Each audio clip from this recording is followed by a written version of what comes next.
السلام عليكم، مرحبا بكم. اليوم الفيديو ان شاء الله غيكون عبارة عن وصفة لذيذة وسريعة بطريقة سهلة ومكوناتها بسيطة، اللي هي فوتوتشيني او تاغلياتيل بلا صوص بلونش، صلصة بيضاء بالدجاج والشامبينيون. طبق رائع، يعني كيف قلت لكم طريقة سهلة ومكونات بسيطة، غنحصلوا الطبق بحال المطاعم ولذيذ بزاف. نبداو على بركة الله. اول حاجة كنوضعوا مقلاة على نار، كنوضعوا فيها ملعقة كبيرة من الزبدة. بالنسبة للزبدة فهي زبدة حيوانية، ممكن انكم تستعملوا زيت الزيتون، ولكن الافضل يكون المذاق ديالو خفيف ماشي قوي. وغادي نضيفوا معها زيت نباتية، كمية من زيت نباتية باش ما تحرقش الزبدة. كيف قلت لكم ممكن تعوضوا بزيت الزيتون مع شوية زيت نباتية، ما يكونش مذاق قوي وصافي. دابا غادي نضيفوا من بعد ما كتذوب الزبده كنضيفوا البصل.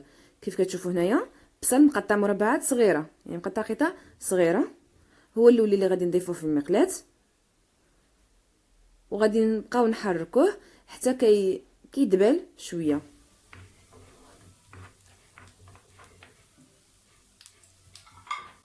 من بعد ما كيطيب البصل شويه غادي نضيفوا عليه الثوم عندي مفروم يعني محكوك رقيق، ممكن انكم تقطعوه صغير صغير صغير صغير.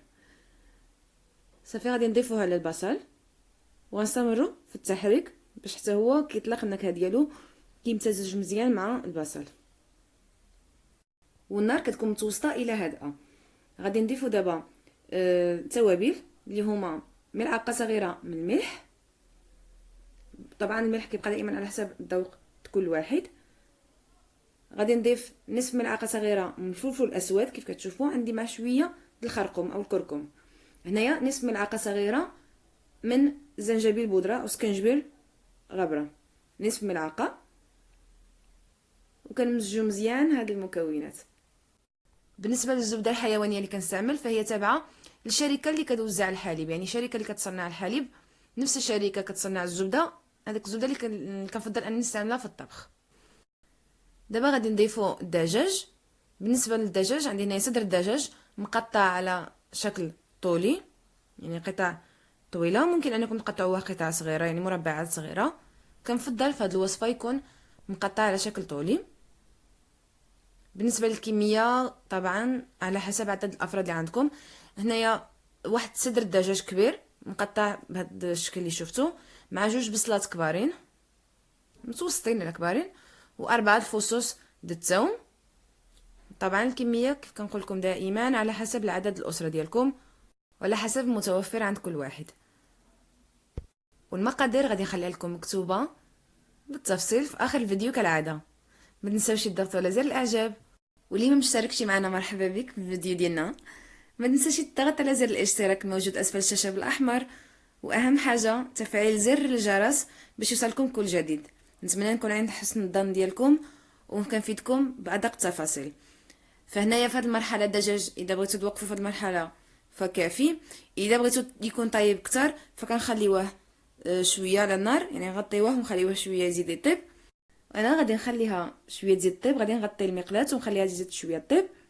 كنعوضوا الدجاج في المقلاة ديالنا ومن بعد نكملوا على الوصفه. ودابا عملت الماء في طنجره وضعته على النار يغلي باش نحطو فيه الباستا طيب. صافي من بعد ما طاب الدجاج، يعني القياس اللي باغيه انا في الاكل ديالو، وطبعا اللي باغيين نتوما، غادي نضيف هنايا كميه قليله من المعدنوس، معدنوس مقطع صغير. كنمزجوه مزيان مع الدجاج. وغادي نبداو نحيدو هاد القطع ديال الدجاج الى جانب المقلاة، يعني في نفس المقلاة غادي نخليو الدجاج هكذا في الجانب، وغادي نحاولوا نهبطوا او نخليو الزيت اللي هو بقى اضافي او الزبده اللي بقات اضافيه، نشوفوا شحال بقاتنا الكميه باش نضيفوا الزبده الثانيه لتحضير الكريمه، يعني كريمه بدون كريمه. غادي نضيفوا هنايا ملعقه او جوج ملاعق كبار د الزبده. فبالنسبه للكميه اللي باغيه غادي نضيف جوج ملاعق كبار الزبده. كيف شفتوا نار مهيله الى متوسطه شويه. كنحيد الدجاج للجانب وغادي نبدا نحضر الكريمه.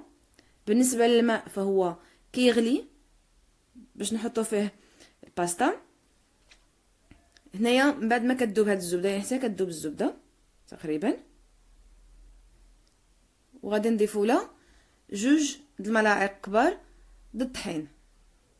كيف كتشوفوا بالنسبه للطحين ماشي ملاعق عامره، ملاعق كبار عاديه.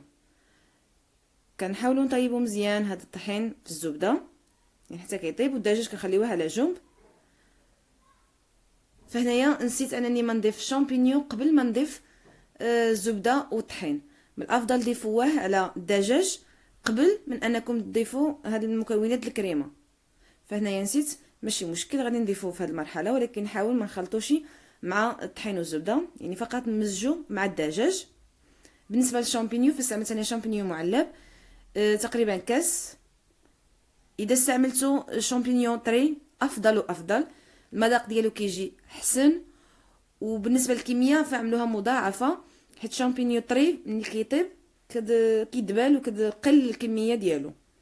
فهنايا شامبينيون معلب كنمزجوه مزيان مع الدجاج. عاد ندوزو المرحله اننا نوضعو الزبده والطحين. كيف شفتوا هنا كنخلطو مزيان داك الزبده والطحين.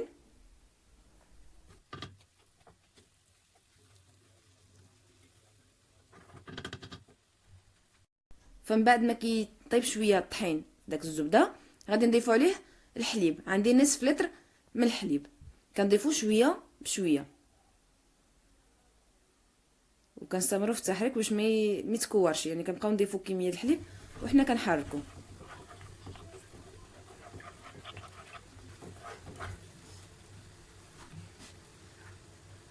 وغادي نضيفو الجبن. بالنسبه للجبن اللي استعملت هنايا الجبن اللي كيجي على شكل شرائح رقيقه، جبن موتزاريلا مبشور وجبن مثلثات. تعمدت انني نخلط باش اللي متوفر عنده شي حاجه يستعملها، يعني ماشي ضروري هذا الخليط، ممكن نوع واحد فقط. بالنسبه للجبن اللي كيجي على شكل مربعات شرائح قطعته قطع صغيره. بالنسبه للجبن المثلثات هو قطعته قطع، وجبن موتزاريلا بشرته. يعني واخا يكون عندكم نوع واحد ضيفوه جبن مثلثات اولا جبن مربعات اللي هو شرائح، جبن موتزاريلا كنضيفوه للخليط وكنمزجوه مزيان. ومن بعد كنبداو نضيفو شويه بشويه الحليب حتى كنحصلوا على شكل كريمي وكتجي صلصه كريميه ولذيذه. كنضيفو قليل من الثوم بودره اختياري، اذا ما توفرش فماشي مشكل، ماشي ضروري وماشي اساسي في الوصفه. ملي كنشوفوا اني كنبداو نضيفوا الحليب شويه بشويه وكنحصلوا على القوام اللي باغيين اللي هو قوام كريمي ومزيون، كنمزجوا داك المكونات كامله مع بعض، قطع الدجاج الشامبينيون كاملين مع بعض. وبالنسبه للمكان اللي كيكون فيه الدجاج يعني على جنب في المقلاة كيعطي واحد المذاق مزيون، يعني حتى هو نحاولوا نحركوه في المقلاة مزيان باش كيعطينا داك المذاق اللذيذ في الصلصه. غادي نخليو الكميه ديال الحليب على جنب قليله، باقي غادي نستعملوه. وهنا تقريبا طابت الكريمه ديالنا يعني وجدت. غادي نضيف لها واحد المكون اللي هو بسيط كيعطي واحد المذاق مزيون، جوز الطيب. بالنسبه للجوزه غادي نعملوا واحد الرشه خفيفه غير صغيره على المكونات ديالنا على الكريمه ديالنا، وغادي نمزجوهم مزيان ونحيدوهم على النار وندوزو نحضروا تاكلياتير يعني حتى كطيبنا الكريمه. وطبعا كندوقوا الخليط ديالنا اللي هو الكريمه مع دجاج وكل شيء من ناحيه التوابل والملوحه. فهنايا جات ممتازه، وانتم كيبقى الملح على حسب الذوق كل واحد. كيف قلت لكم نحضروا الكريمه هي اللوليه افضل، ومن بعد ندوزو نكملوا نطيبوا تاكلياتيل او الفوتوتشيني على حسب نوع الباستا اللي متوفر عندكم، باش ما تطيبش قبل ودوجد وتعجن او تطيب كتار زياده على اللزوم. هنايا ضفت زيت نباتي على الماء والملح. من بعد ما غلاو الماء دابا غادي نضيف هاد القطع د تاكلياتيل او فوتوتشيني كيف قلت لكم على حسب المتوفر. هو الفرق بيناتهم فقط في العرض ديال القطعه، يعني ديك الاشرطه اللي كيجيو رقاق كيكون فوتوتشيني، اللي كيجيو عرض شي شويه كيكون تاغلياتيل او بالايطاليه تالياتيل. فهنايا وضعت الكميه كامله في الماء المغلي، كنخليوها تغلي ومن بعد كنحاولوا نبداو نحركوها ونفسخوها على بعضها بهذا الشكل. هنايا طابت تقريبا.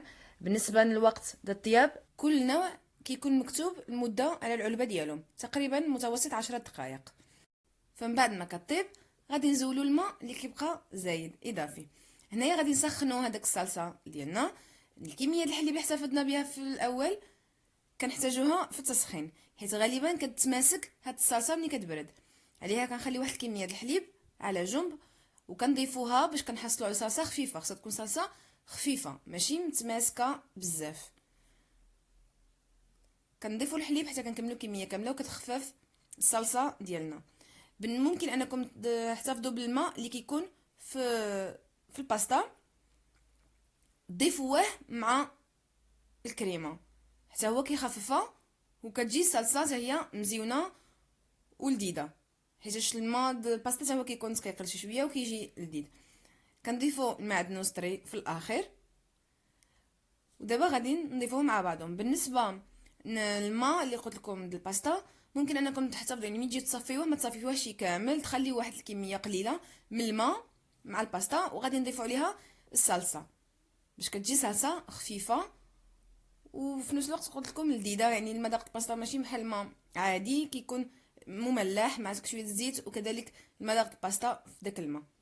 يمكن لكم تضيفوا في المرحله اللي كتضيفوا فيها الشامبينيون، تضيفوا ديك الرومي المدخن شرائح، كيجي لذيذ بزاف، يعني داك المذاق كيجي مزيون بزاف مع هاد الوصفه.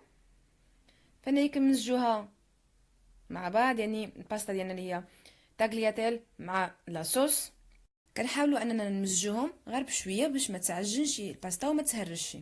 كنقدموها في صحون فرديه مع رشه الجبن. ما تنسونيش من التعاليق ديالكم مزيونه فحالكم، كتشجعوني كتر وكتر. نخليكم مع المقادير المكتوبه، وبالصحه والراحه.